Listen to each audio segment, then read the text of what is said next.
doing today? How are you doing, Lauren? Great. Thank you for taking the time out on Sunday of the main show. You know, you're also a dealer, so that is a serious ask for us. Yes.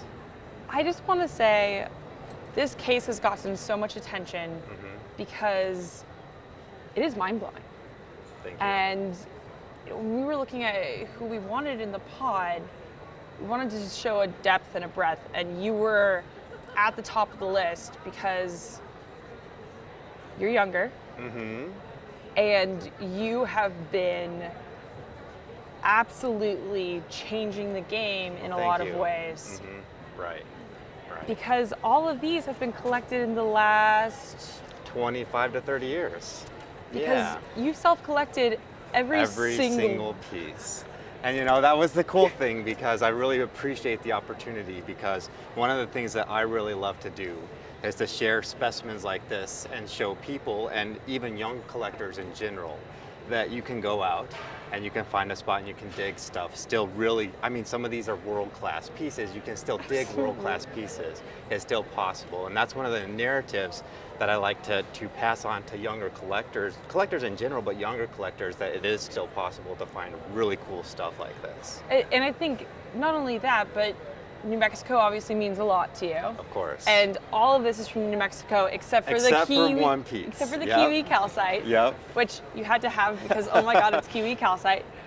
But, you know, I think that in and of itself, that there's this aspect of pride in showing something that you care about, as well as, and sharing this with not only other young collectors, but with the community at large. Right. And that's one of the things that I really care a lot about, is educating people, teaching people about this stuff. I've written several articles, and I'm currently writing articles on a lot of different things. One thing people don't realize, and one comment that's come up consistently, and people that I talk to about this case, they say, I don't realize how much cool stuff New Mexico has. Yeah. And that's one of the things I want to change. It's like when people think about New Mexico, they think about Kelly Mine Smithsonites that we have in the left-hand corner there. They think about Blanchard fluorite, something like that, and they think about the smoky quartz. But when you ask them to come up with something else that they think of that comes from New Mexico, there's not a whole lot out there. And so I'm really trying to change the narrative too, that New Mexico is a great state for both minerals and for getting out into the field and collecting these things yourself. Yeah, I mean, it's really one of the, you know, it's a place that you can do that. Can we talk about some of these incredible specimens? Yes, please. Do you have any pieces in mind that you'd like to point out? So we'll get to the halite. Okay. But I just have to say, I love this vanadinite from the Macy mine. Right. Because it's one of those ones where people, I even didn't fully realize how good those got. And it's got that yellow pop, and it's just, what was it like collecting that? I have a funny story about that. It's really fun. This mine has been known, they used to be called Imblekite, so it's basically vanadium or arsenic-rich vanadinite. It used to be a credited species when it was first discovered, I believe, in the late 1800s, early 1900s, and it had enough arsenic that they considered a new species. However, they did a little bit more characterization work on it, and they figured that it was just an intermediate member between vanadinite and mimetite. So you have the two end members. So they discredited it. But this mine has always been really famous for producing these lemon yellow vanadinites. And it's one of the cool things that I like to show it to people and say, hey, have you ever seen something like this? It's a mineral that you've seen all the time. You see the Moroccan vanadinites all the time, but you've never seen it in this color. And it was this particular mine that produced these. And the cool story about this particular specimen is that I collected this on the very first time I went to the mine. So this had been known for a really long time. People have been collecting here since probably the 1960s, 1950s. Dick Jones actually collected here, so a really good field collector from Arizona. And I had heard about it. I had seen the specimens and collections and everything. It's like, I want to go there, but I'd never gone there with my dad when I was collecting at an earlier age. And so I go there with my dad for the first time, and we're poking around and collecting, and there's this one pocket that has a lot of calcite and a few little vanadinites. But there was this really big rock, probably 60, 70 pound rock right in the back of the pocket. And I got my bar under there and was just kind of wiggling it loose. Finally popped that rock up, pulled that rock out, kind of had to muscle it out of the pocket, and right in the back there was about a fist-sized pocket that had these things just all over the walls of the pocket. And this was the best piece that came out of there. So my very first time to go collecting there, I pulled out and I showed it to a lot of New Mexico collectors, and they think that this is probably the best specimen that's ever come out of that mine for the yellow vanadinites. I know, right? I love it. It's such a cool story. And that's such one a of cool the story. things that I like to do too. I love the stories behind this because I feel collecting all these minerals. I think that it's really interesting, and people really get a lot more meaning from something than seeing a rock sitting on a shelf and, oh, I really like that rock, it's cool, how much do you want for it, that sort of thing. Yeah. With all of these specimens, I have really cool stories of collecting these things, and I think that's really important to share to young collectors and just people in general as well, because they never really hear that backstory of how these things were found. The adventure that's associated. Yeah, absolutely. And literally the physical hunt. Right. Yep. Yep. So you're kind of famous in the mineral world Thank you. for the lovely, amazing blue halites. Of course. Right. That you currently are wearing a matching shirt for. Yep. I'm Totally. theme today. Yeah.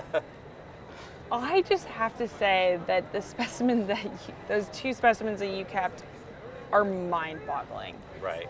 And it's also really, I think, important to note that yes, you have these, but in the same, and which is what most people would associate with you and with collecting in New Mexico, and yet at the same time, you have things like this amazing Japan law twin. Right. Right. And you're a collector I of am. many different in Yeah. many different facets. Right. Right. What's one that you think is just important that otherwise people wouldn't know? That's a great question. I love that question because I have a lot of favorites in this thing, and a lot of them people realize, oh, that's a really nice specimen. I like that. It kind of catches their eye. But one that really flies off the radar a lot of times is what is this, the phthalite here, kind of in the front center. It's a potassium sodium sulfate, double salt. It came from the same area as the blue halites did. Not the Really? exact same mine, but a mine that was right next to those.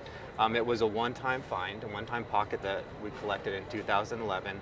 The interesting story about these things is I had no idea what these were when the mine geologist brought a piece, just basically a big chunk of what looked like glass, and dropped it on my desk. I didn't know what it was, and I had a lot of experience looking at all the minerals at that point. It's like, I have no idea, let's go take it to the lab. We had a lab on site, fortunately, and we're able to analyze it. It comes back as this really weird thing that I'd never heard about. I saw that piece, I told the mine geologist that the very hour that those results came back, it's like, we need to get underground and collect these things, because one of the unfortunate things about mining in general, especially large scale mining, is a lot of the really good specimens go to the crusher. Yeah. And so this was in an active area.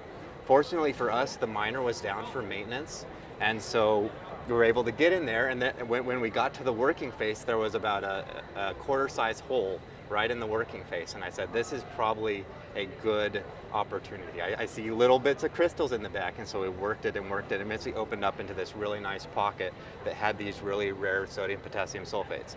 So I did a little bit more research after we collected these things. We had about 4 hours only until the miner was back up, and once the miner came back into production, it mined through the whole area and destroyed all the rest of the pockets in the area, unfortunately. But once I had collected these things, I was doing more research, and it's like, well, the largest known phthalite to that point was about 7 centimeters, and it was really milky and not very good quality.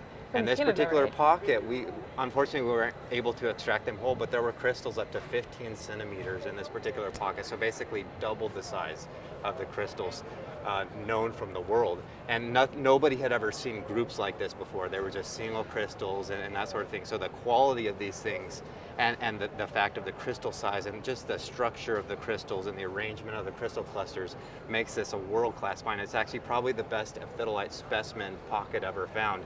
And this was a piece that I kept in my collection because it was one of the very best pieces that came out. Well, thank you so much for sharing You're that with me. welcome. I loved the specimen, like, aesthetically, but now hearing that, it makes it Right. so much more important. Right. And that's why we're so lucky to have you, Thank you. here sharing this. Thank you for Absolutely. taking out the time. You're very welcome.